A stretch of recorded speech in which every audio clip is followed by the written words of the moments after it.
Welcome everyone to Monday Match Analysis. I'm Gill Gross. As always, we will kick off the Australian Open with a full show of nothing but comment response. I've sifted through your comments. I have hand chosen the ones that I feel will lead to the best conversation. I've also taken into account how many likes your comments received, and I've collected those comments and I'll go over them on this show. As we always do here on Monday Match Analysis, the thumbnail is Nick Kyrgios. We will start the show with a comment about the Australian in his home major. Jason says, I find Nick entertaining and I'm happy to see him win as long as he doesn't go too far with his antics. But where is all this Nick hype coming from in the comments? He was injured before, and during the ATP Cup, he sat out matches because of it. He will not make it to the fourth round. If he does, he'll get steamrolled by Rafa.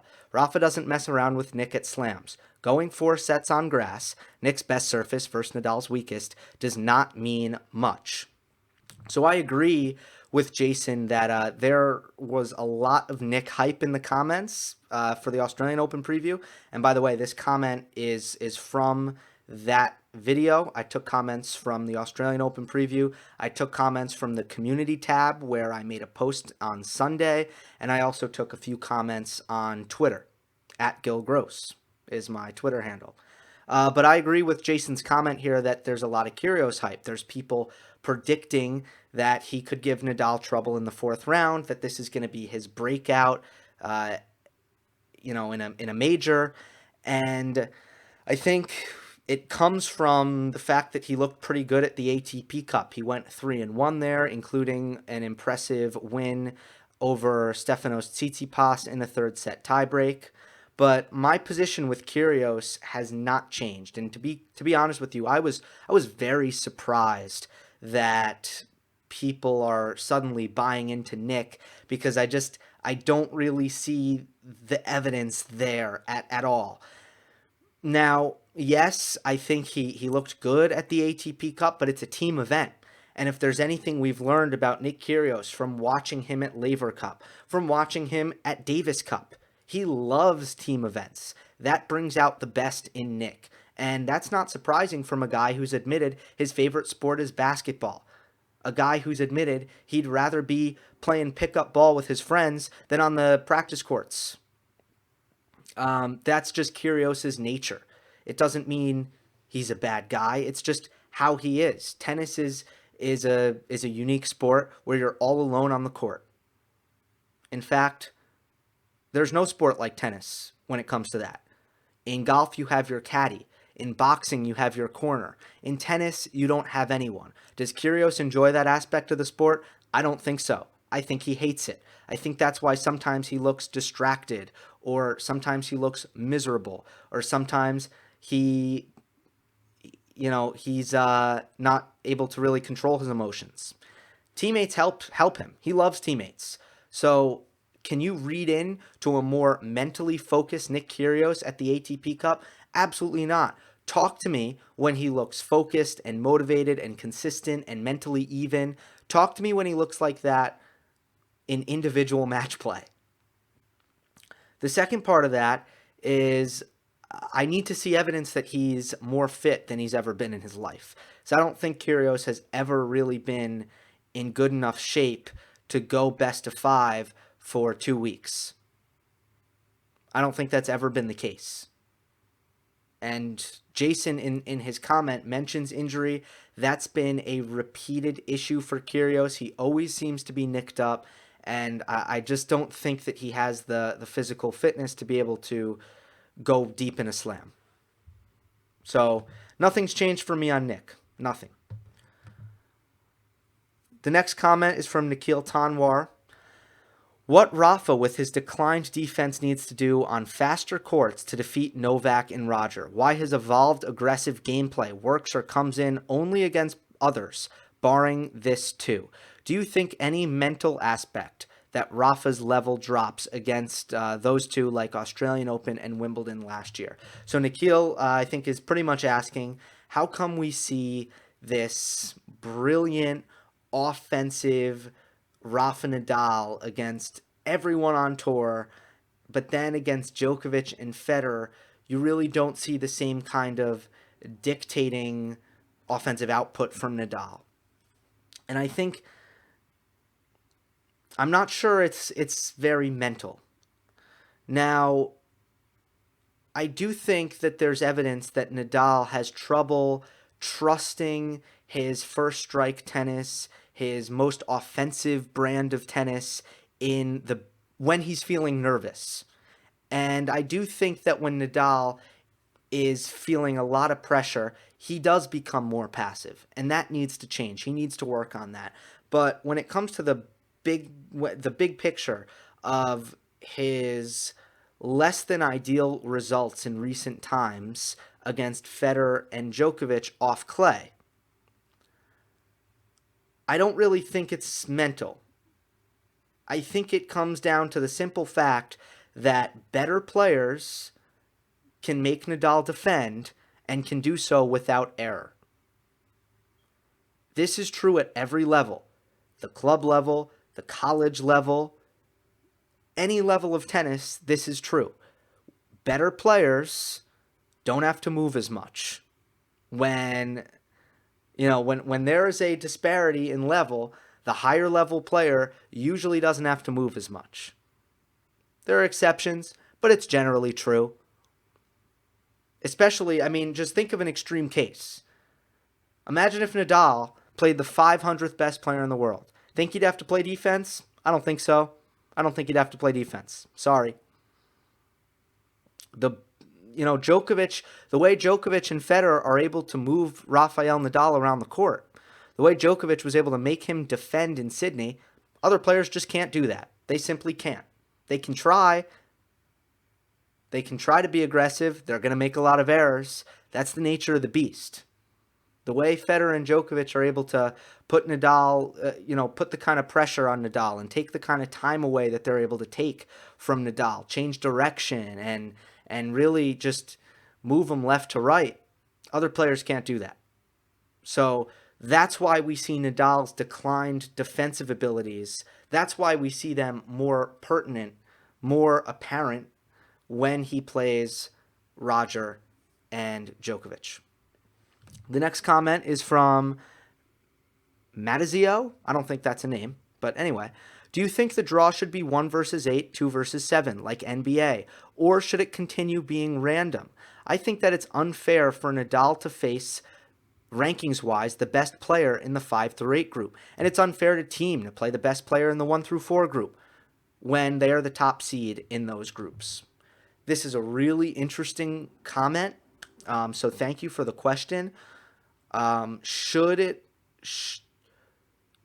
Should 1 versus 8, 2 versus 7, right? That would be the most fair way. This comes back to the same exact thing we were discussing with the ATP Cup. The ATP Cup is not a fair format. It rewards lower ranked players for being from countries with a good top player, and it punishes certain players from really strong tennis countries who would normally be able to play ATP Cup but cannot because there's higher level players ranked above them. The ATP Cup isn't fair, but guess what? It's entertaining. And the construct of the ATP Cup is put together in a way where you get the maximum number of top players competing. That's why you incorporate prize money and rankings points. Entertainment-wise, it's a no-brainer. They did what they needed to do. Fairness-wise, it doesn't pass the test. And I think right here you have the same thing. Would it be entertaining if it was always 1 versus 8, 2 versus 7, 3 versus 6, 4 versus 5 in the prospective quarterfinals matches? I would argue that we would get too many times the same matchups happening. I would also argue that we would go years and years and years without seeing particular matchups in majors. How many times would Andy Murray have drawn David Ferrer when Andy Murray was the number 4 player in the world for as long as he was, and David Ferrer was the number 5 player in the world for as long as he was? How many times would we have seen that in a major quarterfinal? And is that really more fair? Because we know how important matchups are in tennis. Is that really that much more fair than randomizing it? Yeah, I think that it's a little bit more fair, but I don't think it's worth the entertainment value taking the hit that I do believe it would take. I'd be open to see though if someone could go back and actually do a quantitative analysis and do some data collection on that. And I would be interested to see the results, because there's a chance that I'm completely wrong and that we would get diversity in matchups even if the draw was set in the most fair way possible when it comes to quarters. It's possible. I think especially in a calendar year, we'd get the same matchups a lot. Okay, the next comment. Novak has said that the ATP Cup took a lot out of him and that he shifted his practice routine to accommodate for energy. And we know Rafa's history with injury after so much hardcourt exposure. Do you think both players' fatigue could play a role in their chances at the Australian Open? And is this Rogers' chance to clinch a Grand Slam when his rivals are less than fresh? Yeah, I think this is a huge factor. This is something completely and utterly worth monitoring. Novak did say he changed his preparation, and I'm sure Nadal did as well. I'm sure Medvedev did as well. Those are the players that come to mind. But at the end of the day, this affects everyone. I think there's a microscope, and rightly so, on the two players that made the final and really shouldered most of the pressure for their respective countries, Djokovic and Nadal. And I think this is worth monitoring. Could be a non-factor, but it also could be a factor. And there's really no way of knowing. I'm a little bit more concerned about Nadal because of his hardcourt durability history and his struggles sometimes with keeping his knees healthy on hard courts. And also the fact that he said he was battling some discomfort by the end of the ATP Cup. The third factor with Nadal is that for portions of the ATP Cup, he didn't look 100%. For Djokovic, there's concern, but not as many factors suggesting that there should be concern. It's more just, history doesn't ring the alarm bells as much as it does with Nadal. With that being said, both can be fine. You never know. A Mugs game. Great work again, Gill. Thank you. I have 3 questions, but you only have to answer one if you like. The first one. If you were in an accident and went into a coma for 2 weeks and were immediately told when you woke up that a player outside the top 10 won the Australian Open, which player would you guess it to be? That's what I'm talking about. Great creative question. Thank you, A Mugs Game, who I believe posts videos. If I'm not mistaken, I do believe that they post tennis videos, so you can check them out. All right. My answer to this, I have 2 answers. It's Andrei Rublev or it's Stan Wawrinka. Rublev's on a tear. I think this surface suits his game well, with how early he takes the ball, how aggressive he can be. He gets some free points off his first serve, I think more so recently as well. So I think Rublev's right up there. I would say Rublev. The second player I might guess is Stan Wawrinka, former champion.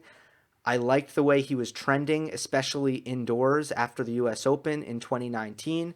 I don't think he's had the most convincing start to 2020, but still, he's not going to fold under pressure. He's a big match player. I just feel like with Wawrinka, I do think he's half a step slower, and I don't think he's found the consistency. I do think that the errors have generally been a little bit too high in the biggest matches that he's played. But I think he's matches up pretty nicely with Medvedev. with his ability to generate pace, his ability to find angles on the backhand wing, especially, and the strength that Wawrinka has from the back of the court enables him to handle depth pretty well, which is something that Medvedev brings to the table. So I think it's a good matchup. Also, the block return, Medvedev could have trouble attacking off the block return because Daniil's someone who likes pace, doesn't really like to create his own pace. So I think that could be a good match. And I think Stan, I wouldn't be completely shocked if he passed some of the biggest tests in the Aussie. Of course, Rublev's in that same quarter with Medvedev as well. Second one, out of Team, Tsitsipas, Sinner, FAA, Medvedev, Rublev, Zverev, and Ruusuvuori, who do you think will end up with the most slams? Here's how I answer this one. I think that Team, Medvedev, and Tsitsipas are locks to be Grand Slam champions in their future. I think they're the total package. All of them have enough things going for them that they will without a doubt win majors. They have big enough weapons. They have closed most of their most concerning holes. They're all good enough athletes. They're all strong enough mentally. They have the stuff. They have what it takes. Team is a little bit older than the other two, so I'll eliminate Domi. That brings us to Medvedev against Tsitsipas. And I have a lot of trouble between those two discerning who I give the edge long term. So the way I answer this question, because I don't want to deal with differentiating those two who I think are so close, I'm going to give it to Jannik Sinner. Because he also has a lot of special sauce. He has generational talent that I haven't seen. I think his best comparison is Andre Agassi, the way he's able to already play off the front foot. Now, I'll talk about Sinner a little bit later in this video, but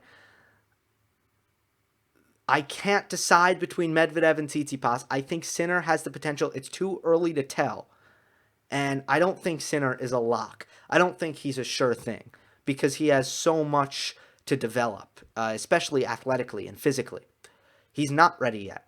With that being said, I think he's shown me enough and he's talented enough where I want to go with him because it's so hard to decide between Medvedev and Tsitsipas. I don't know if that makes any sense, but that's where I'm at.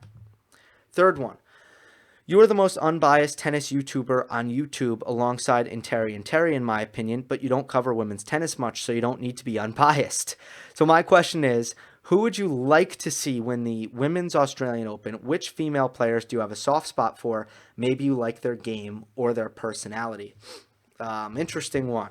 Again, this is a model comment. This is creative. I like this. Okay.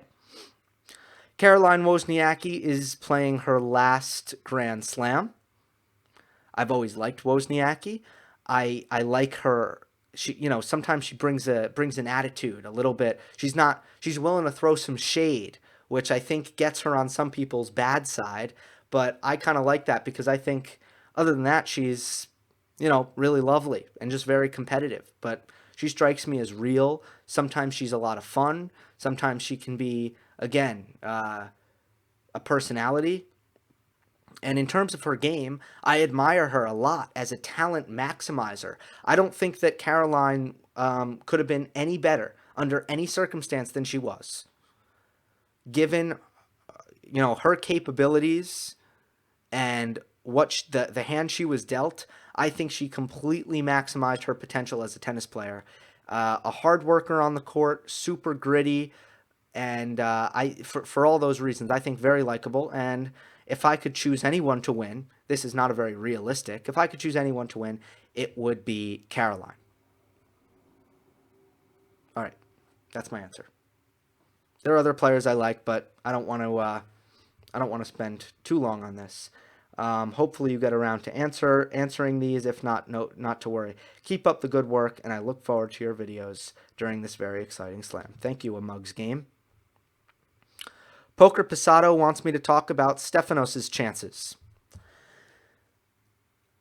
I was anticipating coming into this season that I would regard Tsitsipas very highly for this Australian Open, and I was a little bit disappointed with what we saw at the ATP Cup.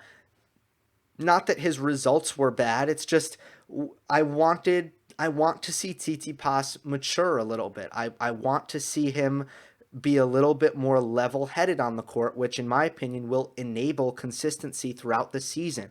It will avoid the crazy dips in confidence that Tsitsipas tends to deal with, where sometimes he feels like he's invincible and he's going to be the greatest of all time, and then sometimes I think he feels like he can't beat anyone. And I just want to see some more consistency from Tsitsipas, and I think that starts with just becoming a little bit more even-headed on the court, and certainly he did not show that in Australia by acting seemingly as mentally volatile as ever, and even hitting his father Apostolos, in the arm with a racket.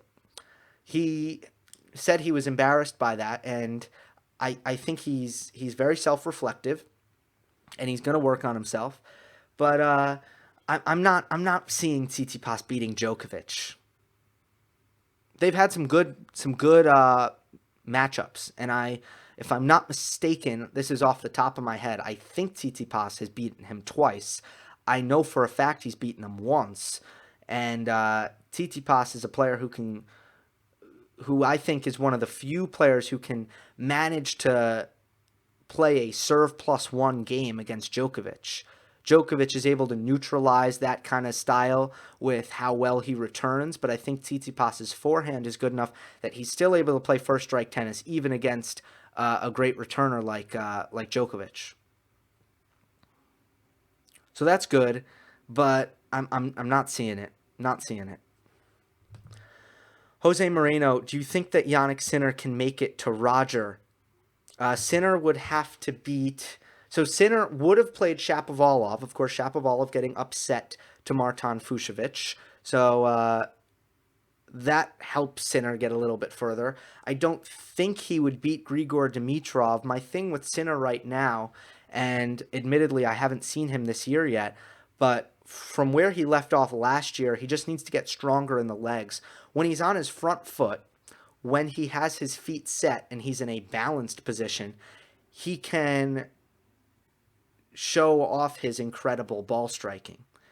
But when he's pushed to the corners, when he's on the run, his base needs to be more solid in order for him to maintain his consistency, his ability to play off the ground with effectiveness. You need strong legs in tennis. And right now, Sinner just needs to get stronger in the lower body.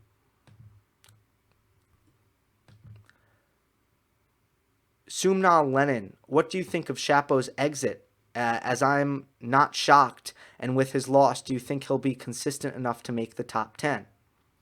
Well, I was somewhat surprised. Again, as I said at the top, I think Fucsovic is a... or did I? No, I didn't say this at the top. What am I talking about? Here's my thoughts on the Shapovalov loss. He seemed very uptight to me in this match. He seemed on edge, he seemed stressed out, and there was a lot of panic in Shapovalov. He did not seem like he was comfortable playing within himself and staying calm through adversity. And the result of that was that he made way too many unforced errors in this match. The other thing that I think technically gave him issues was he did not play well at the net, and he had trouble finishing points against a guy in Fucsovic who's a great mover around the court. Was often dropping back to play a fair bit of defense, was willing to play defense, And Shapovalov was often looking to come to net to finish points, and Fucsovic was really winning a lot of points off the counterattack with Shapovalov at the net.